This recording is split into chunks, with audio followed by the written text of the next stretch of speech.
صحیح بخاری میں حدیث ہے، نبی علیہ السلام فرماتے ہیں میں نے خواب میں دیکھا کہ میں نے یوں تلوار لہرائی ہے تو اس کا اگلا حصہ ٹوٹ گیا، تو میں نے اس کی تعبیر کی ہے کہ احد میں ہمیں تکلیف پہنچے گی، اور پھر میں نے دوبارہ تلوار لہرائی تو وہ اپنی اصلی حالت میں واپس آ گئی، تو اس کی تعبیر میں نے کی ہے کہ اس تکلیف کے بعد پھر اللہ تعالیٰ ہمیں راحت دے دے گا۔ ظاہر ہے کہ پھر الٹیمیٹلی شکست جو ہے وہ فتح شکست میں بدلی، اور پھر شکست سے دوبارہ سے سروائیول تو کم از کم ہوگی، اگرچہ کئی انصاری اصحاب جو ہیں وہ شہید ہوئے، مدینے کا کوئی گھر نہیں بچا تھا جس میں میت نہ ہو،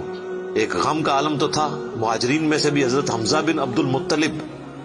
ان کا غم ہی رسول اللہ کے لیے بہت بڑا تھا، وہ آپ کے بھائیوں کی جگہ بھی تھے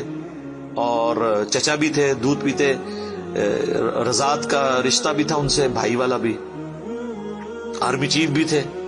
بدر میں بھی احد کے اندر بھی، تو حضور کے لیے وہ بھی غم بہت تھا۔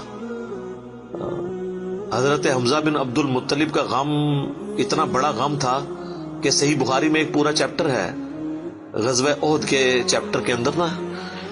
اس کا عنوان ہی ہے حضرت حمزہ بن عبد المطلب کی شہادت،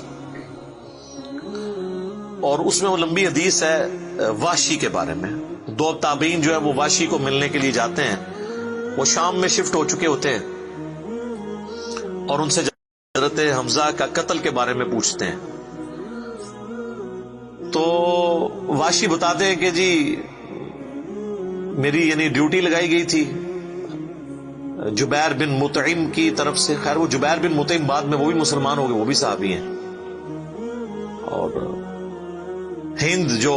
بیوی تھی ابو سفیان کی، اس نے اپنے باپ کا بھائیوں کا بدلہ لینا تھا، تو وہ کہتے ہیں میں ایک پتھر کے پیچھے چھپ گیا اور میں انتظار میں رہا کہ میں موقع ملتے ہی سامنے آ کے وہ نہیں لڑا، اس نے چھپ کے جو ہے نا وہ نیزے کا وار کیا، اور وہ کہتے ہیں ناف والی جگہ پہ میں نے نیزہ مارا اور وہ آر پار ہو گیا، اس کی وجہ سے حضرت حمزہ کی ڈیتھ ہو گئی۔ اور پھر کہتے ہیں میں جب مسلمانوں کو اللہ نے غلبہ دیا تو میں مکہ بھی چھوڑ کے یعنی فتح مکہ کے بعد طائف چلا گیا، طائف میں نے سکونت اختیار کر لی، تو بالآخر طائف میں بھی اسلام پہنچ گیا، وہاں کے قبائل نے بھی اسلام قبول کر لیا، چاروں ناچار میرے پاس کوئی حل نہیں تھا، تو مجھے میرے ساتھیوں نے کہا کہ رسول اللہ معاف کرنے والے ہیں، تم حضور کے سامنے پیش ہو، اللہ تعالیٰ تمہاری غلطی معاف کر دے گا، تو میں بھی ان لوگوں کے ساتھ چلا گیا۔ اب وہ نبی علیہ السلام کے سامنے پیش ہوئے، صحیح بخاری کے الفاظ ہیں کہ نبی علیہ السلام نے پوچھا واشی کہ یا رسول اللہ واشی ہو، قاتل حمزہ کہ یا رسول اللہ۔ آپ امیجن کریں، آپ فرمایا کہ واشی تیرا جو یہ عذر ہے میں اس اعتبار سے اسلام قبول کرتا ہوں، لیکن کیا تم یہ کر سکتے ہو کہ مجھے اپنی شکل دوبارہ نہیں دکھانی؟ اچھا یہ حضور کا ہی حوصلہ تھا، ادروائز تو اس کا گاٹا اترنا چاہیے تھا، ٹھیک ہے، کیونکہ اب جب کہ غلبہ اسلام کا ہو گیا اس کے بعد اسلام قبول کرنا، لیکن حضور کی شفقت تھی۔ لوگ اگلے جملے کو تو دیکھتے ہیں کہ حضور نے کہا مجھے شکل نہیں دکھانی، اور وہ یعنی سمجھتے ہیں کہ شاید حضور نے سختی کی ہے یا ایک فنیٹک اپروچ ہے، ایسا نہیں ہے۔ آپ دیکھیں کسی کی جان بخشی ہو گئی ہے، یہ چھوٹی بات ہے۔ تو اس میں اکثر جملہ بولا کرتا ہوں کہ چچا سے زیادہ انسان کو اپنی اولاد سے محبت ہوتی ہے۔ قاتلین حسین جو ہیں، قاتلین حسن ہیں، ان کے ساتھ قیامت کے دن رسول اللہ کا کیا ایٹیچیوڈ ہوگا ایز کمپیئر ٹو قاتلین حمزہ ابن عبد المطلب۔ کوئی شخص دنیا میں کہہ سکتا ہے کہ جی مجھے اپنے چچا سے اپنی اولاد سے بھی بڑھ کے محبت ہے، تو اس کا تو ذہنی توازن بگڑا ہو تو لادہ بات ہے، یا جھوٹ بول رہا ہوگا۔ تو یہ کربلا جو ہے یہ کوئی چھوٹی چیز نہیں میرے بھائیوں، اور اس سے یہ بھی پتا چلا کہ غم کبھی بھی ہلکا نہیں ہوتا۔ فتح مکہ کے بھی بعد کی یہ بات ہے، یعنی حضرت حمزہ کی شہادت کو کم از کم 5 سال تو گزر چکے تھے۔ 3 ہجری میں غزوہ احد ہوئی ہے اور 8 ہجری میں فتح مکہ، اس کے بھی بعد کا واقعہ ہے، یہ 8 کا بھی ہو سکتا ہے 9 کا بھی، چلو کم از کم بھی 5 سال۔ کسی نے حضور کو مشورہ نہیں دیا کہ سوگ تو 3 دن تک ہوتا ہے،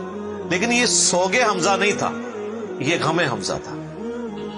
ہم اختلاف کرتے ہیں سوگ حسین سے، غم حسین تو قیامت تک جاری رہے گا، جس میں یہ پیٹنے والا ماتم والا معاملہ نہ ہو، بلکہ حسین علیہ السلام کی اس دعوت کو یاد کیا جائے۔ خیر حضرت وحشی کہتے ہیں، ظاہر ہم تو ان کا احترام سے نام لیں گے، صحابی تو ہیں، وہ کہتے ہیں کہ مجھے پوری زندگی اس بات کا غم تھا اور میں اللہ سے دعا کرتا تھا کہ اللہ مجھ سے نہ کوئی بڑا کام کروانا ہے۔ تو بخاری کے الفاظ ہیں، وہ کہتے ہیں جب مسیلمہ کذاب نے دعوی نبوت کیا تو میں نے اللہ سے دعا مانگی کہ اللہ میں نے اسلام کے سب سے بہترین شخص کو قتل کیا تھا، یعنی حمزہ کو، اس میں کوئی شک نہیں ہے، میرا تو اجتہاد ہے،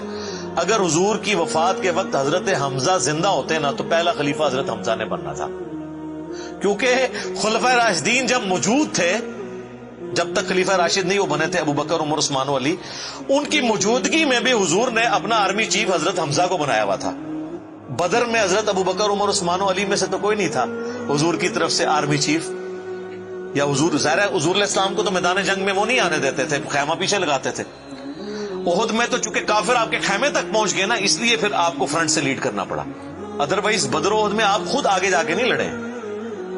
اور حنین کے موقع پر بھی 12,000 کا لشکر تھا اور صرف 80 بندے رہ گئے تھے، صحیح بخاری میں آتا ہے 12,000 میں سے، اور حضور اکیلے آگے جا رہے ہیں۔ اور پھر آپ کی دلیری کی وجہ سے آپ نے، بخاری کے الفاظ ہیں، آپ نے زمین سے یوں مٹھی بھری مٹی کی اور یوں کافروں کی طرف بھیجی، اور قرآن میں اس کا ذکر ہے وَمَا رَمَيْتَ إِذْ رَمَيْتَ وَلَكِنَّ اللَّهَ رَمَىٰ، اے نبی جب تم نے وہ کنکریاں پھینکی تھی وہ تم نے تو نہیں پھینکی تھی، وہ تو اللہ نے پھینکی تھی، بس وہ مبارک ہاتھوں کی برکت تھی۔ جب آپ نے یوں مٹی پھینکی تو سامنے جو قبیلہ حوازن کے لوگ جن کے تیروں کا مقابلہ کوئی نہیں کر سکتا تھا، ہر ایک کی آنکھ تک وہ کنکر پہنچا، اور وہ اندھے ہو گئے، اور حضور فرنٹ سے لیڈ کرتے ہوئے انا النبی لا کذب، میں نبی ہوں اس میں کوئی شک نہیں، میں عبد المطلب کا بیٹا ہوں اس میں کوئی شک نہیں، یہ آپ علیہ السلام یہ اشعار پڑھتے ہوئے آگے گئے۔ تو نبی صلی اللہ علیہ وآلہ وسلم کے لیے حمزہ ابن عبد المطلب کی بڑی اہمیت تھی۔ تو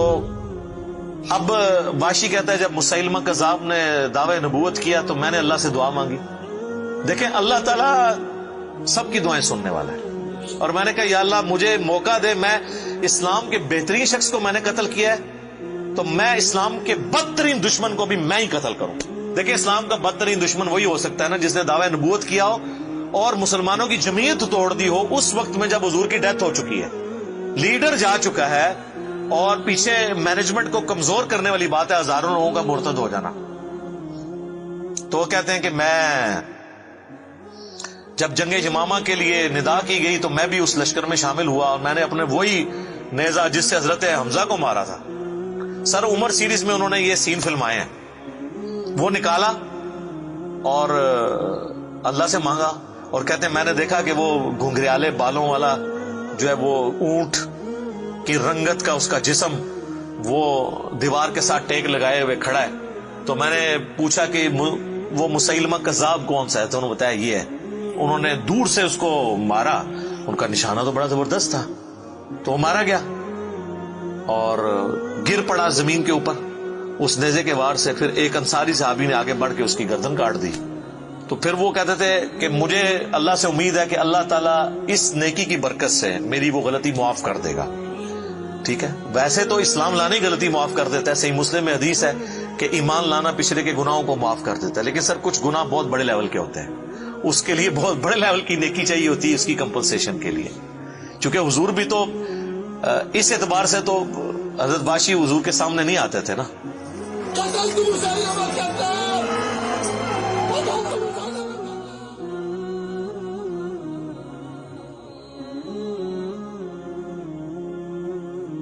اور یہ کتنی بڑی ان کے لیے تکلیف دہ چیز تھی کہ جس نبی کا کلمہ پڑھا ہے وہ کہہ رہے ہیں مجھے شکل نہیں دکھانی۔